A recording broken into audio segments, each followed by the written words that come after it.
इस शिव का दरबार। नागलक्ष्मी ने मंगल विवाह हो गया। नागलक्ष्मी शेषनाग जी के साथ ब्याह गई। एक दिन शेषनाग जी नागलक्ष्मी के साथ में भ्रमण कर रहे थे, दोनों घूम रहे थे। लक्ष्मी जी ने देख लिया। लक्ष्मी जी ने नागलक्ष्मी को देखा तो नागलक्ष्मी ने पूछा कि ये कौन है तुम्हारे साथ में? मेरे पति हैं शेषनाग। ओह ठीक। नाग नागिन का जोड़ा ही ऐसा होता है, पति जाए तो पत्नी बदला लेती है, पत्नी जाए तो पति बदला लेता है। इसलिए हिंदू धर्म की रीति है, गाड़ी के नीचे हाथ में किसी भी रूप में अगर आपसे सर्प मरा है, सर्प की हत्या हुई है, या आपने किसी के द्वारा सर्प पकड़ा कर छुड़वा भी दिया है, तो निवेदन रहता है चांदी का एक नाग नागिन छोटा सा बनाकर, छोटा सा उसको शक्कर के कलश में रखकर बांध कर शिव मंदिर में रखकर आ जाइए। उसको दे दो शिव बाबा को कि अब हमारी तरफ से हमने हाजिरी लगा दी, हमसे दुख, हमसे गलती हुई, हम क्षमा चाहते हैं। गलती मनुष्य से होती है, मानव से होती है, हो गई गलती, अब आपको शासन है। स्वप्न में अगर सांप दिख रहा है, स्वप्न में सर्प नजर आ रहा है, पान का पत्ता, तांबुल पान का पत्ता, उस पान के पत्ते पर एक लाल चंदन से सर्प बनाओ और सर्प बनाकर उसका शिव मंदिर में स्पर्श कराकर बहते पानी में छोड़कर आ जाइए। सर्प दिखना बंद, स्वप्न में कभी नहीं दिख सकता। सर्प का घर में सर्प आ रहा है, आस्तिक मुनि का स्मरण करिए। 5 लौंग, एक नाग नागिन का जोड़ा छोटा सा, किसी भी स्थान पर ईशान कोण के अंतर्गत उसको थोड़ा सा खड्डा खोदकर 5 लौंग के साथ नाग नागिन के जोड़े को दबा दीजिए, मिट्टी डाल दीजिए। घर में जब नाग नागिन का जोड़ा आप दबाएं तब आस्तिक मुनि का नाम लेकर दबाएं, मां मनसा का नाम लेकर दबाएं, जो नागों की बहन है, उस मनसा देवी का स्मरण कर कर उसको डाल दी। आज भी हमारे यहाँ हिंदू धर्म नीति है, जब पहला कॉलम नए मकान का पहला कॉलम जब भराता है, उसमें तांबे के कलश में नाग नागिन रखकर, कमलगट्टा रखकर, अमरबेल रखकर, थोड़ी सी सरसों रखकर उसका पूजन कर कर पहले कॉलम के अंदर, जो पहला कॉलम भराएगा, गड्ढे का पहला जो सरिया रखाता है, कॉलम भराता है, वास्तु पूजन के हिसाब से उसमें रखा जाता है। और वो तो वो उसके रखने के बाद भी जब मकान का मुहूर्त होता है तो वास्तु पूजन में नाग नागिन का जोड़ा रखाता है, वो भी उस मकान में कहीं ईशान के अंतर्गत उसको दबाया जाता है, उसको भी। इसलिए कह देते हैं यहाँ पत्थर मत लगाना, यहाँ टाइल्स मत लगाना। पंडित जी से पूछोगे तो ब्राह्मण बता देगा इस जगह पर टाइल्स ना लगाइए, इस जगह पर पत्थर ना लगाइए, यहाँ पर वो गोला रखा जाएगा, यहाँ पर वो नाग नागिन का जोड़ा रखाएगा वास्तु पूजन के बाद। 4 लोहे की कील, नागफणी कील, वास्तु पूजन में चारों मकान में चारों तरफ लगाई जाती है। क्यों लगाते हैं? कि कोई दोष हुआ हो, कोई जीव यहां रहता हो, सर्प का निवास हो, अगर मकान बनाने में टूट गया हो, किसी का मन दुखा हो, तो वो मन ना दुखे। क्षमा याचना, परम आभूषण है क्षमा मांग लेना, परम आभूषण। गलती करो तो क्षमा मांगने में देरी ना करो। हो गई गलती, हो क्षमा है, हम क्षमा मांगो। हे शंकर, हे शंभु, हे त्रिकालदर्शी, हे कैलाशी, हे अविनाशी, क्षमा कर दीजिए, गलती हो गई। तेरा ही दिया मैंने खा। पंचमी, चाहे वो शुक्ल पक्ष की हो, चाहे वो कृष्ण पक्ष की।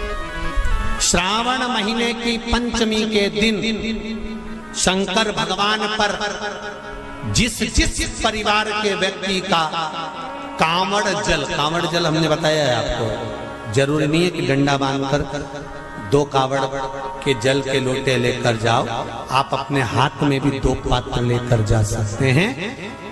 पंचमी तिथि के दिन हाथ में 2 लोटे जल के, 2 कलश जल के जब हम शंकर भगवान को चढ़ाते हैं, तो ऊपर जो कमंडल होता है शिव जी के ऊपर जलधारी होती है, जिसमें जया, विषहरा, शामली, बारी, दौतली और देव, शंकर भगवान की 5 बेटियां जिसमें विराजमान होती हैं। जब हम जल समर्पित करते हैं, हमारे पीढ़ी में, परिवार में अगर कोई अधोगति में मर गया होता है, कुंवारी अवस्था में चले गया होता है, गर्भ में मर गया होता है, गर्भ के बाहर निकल कर भी अगर कुंवारी अवस्था में चले गया होता है, तो श्रावण महीने की दोनों पंचमी पर परिवार का अगर कोई एक व्यक्ति भी जल चढ़ा देता है शंकर भगवान पर, तो सर्प की योनि में नहीं पड़ता, जीव मुक्त हो जाता, प्रेत योनि में सर्प की योनि से मुक्त हो जाता।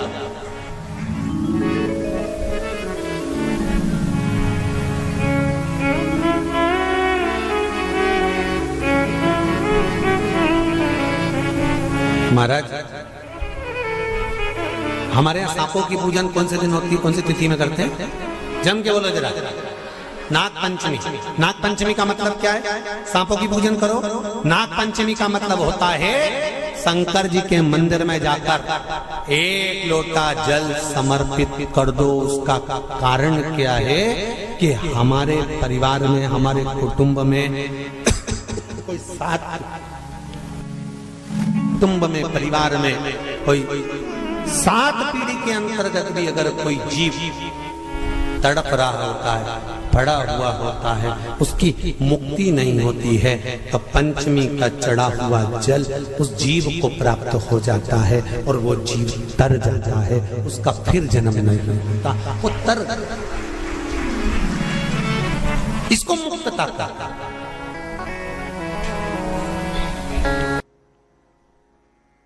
मिलकर जो करा जाता है उसका एक आनंद ही दूसरा होता है। एक अकेला दूध पदार्थ को अपन ग्रहण कर लो, प्रसन्न। तीसरे नंबर पर भगवान विष्णु।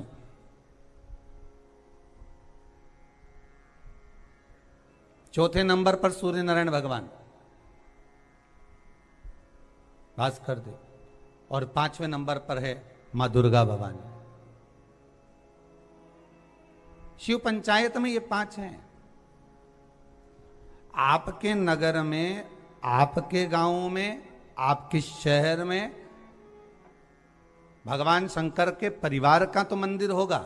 शंकर भगवान के परिवार का मंदिर का दर्शन तो आप बारंबार करते होंगे। पार्वती जी भी होंगी, गणेश जी भी होंगे, कार्तिकेय भी होंगे, नंदी भी होंगे, शिव भी होंगे। ये भगवान शिव का परिवार है। पर भगवान शंकर का जो पंचायत है, भगवान शिव की जो पंचायत है, उसमें 5 ये अलग। कभी आप लोग उज्जैन जाएं महाकाल की नगरी में, तो महाकाल की नगरी में जब पहुंचे तो बाबा से विनय कर कर जाना कि बाबा हम महाकाल की नगरी में आए, ऐसी कृपा कर दो कि हमको शिव पंचायत का दर्शन हो जाए। महाकाल उज्जैन में एक मंदिर में, बाबा महाकाल के एक मंदिर के एक आनंद में पंचायत भगवान की विराजमान है, उसका भी दर्शन।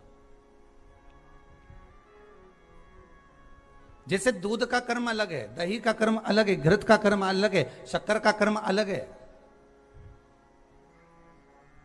शहद का कर्म अलग है, उसी तरह हमारे देवताओं को भी एक एक अलग अलग क्रम बांटा गया कि आपको ये संभालना है। आप इस इंद्री के देवता हो, आपको मन पर विराजमान होना है, कि आपको नेत्र पर विराजमान होना है, कि आपको कहाँ भुजा पर विराजमान होना है, हस्त कमल पर, आपको कर्ण पर विराजमान होना है। जैसे गौ माता का एक फोटो आप लोग बार बार देखते होंगे, जितने लोग आस्था चैनल पर कथा सुन रहे हैं, जितने आप मोबाइल पर सुन रहे हो, फेसबुक यूट्यूब पर कथा सुन रहे हो, आपने गौ माता का एक फोटो देखा होगा, चित्र देखा होगा कि गौ माता के शरीर में कहां कहां कौन कौन से देवता विराजमान है।